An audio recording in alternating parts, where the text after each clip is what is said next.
निवन प्रणाम साहब, मैं आपकी अपनी मोनू विश्नोई स्वागत करती हूँ आपका आपके अपने YouTube channel one step towards गुरु नॉलेज यानी एक कदम गुरु ज्ञान की ओर।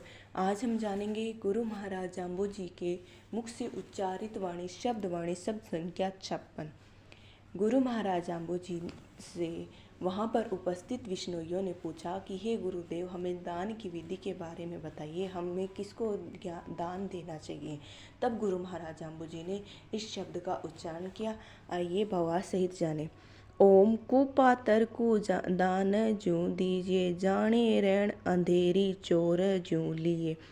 यदि तुम कुपात्र को दान दोगे तो आपका दिया हुआ दान चोर को जाएगा। जैसे रात को चोर चोरी कर ले जाता है, ऐसे जाएगा। क्योंकि दान उसे देना चाहिए जिसने काम, क्रोध, लोभ, मोह, अहंकार पर विजय प्राप्त कर ली है, और मतलब वो दान देने के लायक है। सज्जन पुरुष को देना चाहिए। चोर जो लेकर भाकर चढ़ियो, कै जेवड़ा थे करने दियो। चोर आपके धन को लेकर पहाड़ पर चढ़ जाता है। जिस प्रकार चोर चोरी कर कर आपके धन को छुपाने के लिए कहीं ले जाता है, उसी प्रकार वो पहाड़ पर चढ़ जाता है। जब आपकी मृत्यु के बाद आपसे पूछा जाएगा, इस जीव से पूछा जाएगा कि दान किसको दिया है, तो हम क्या कहेंगे? दान तो कहेंगे हमने बहुत दिया। तो किसको दिया? सुपात्र को दिया या कुपात्र को? तो कुपात्र को दान दिया हुआ हमें कोई फल नहीं देता। दान सुपाते बीज सुखेते, अमृत फूल फल लीजिए।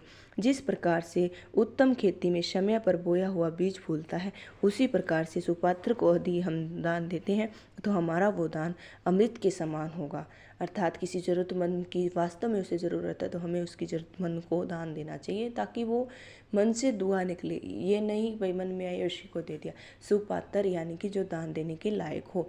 इसी प्रकार सुगरे और नुगरे, जो इसमें सवगुण हो वो सुगरा है। नवगुण जिसमें अन्य गुण हो उसे नुगरा कहते हैं। जिसमें जो नशा करता है, चोरी करता है, निंदा करता है, वो नुगरा है।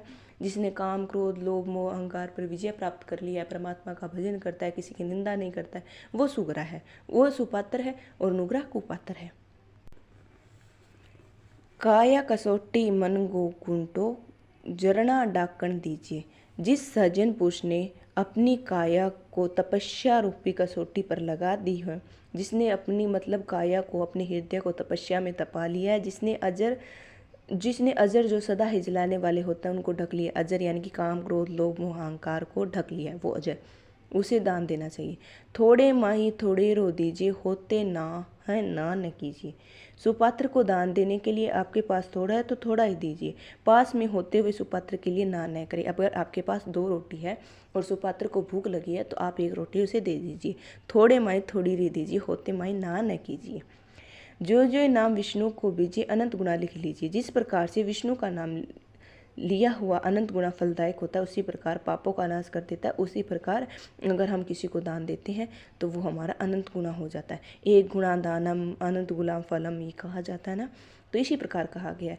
उदाहरण के लिए अगर हम कणक फसल गेहूँ 50 किलो एक किले में बोते हैं, लेकिन वो 50 मन 70 मन के आसपास निकलती है, तो यानी कि 1 गुणा दानम अनंत गुना फलम।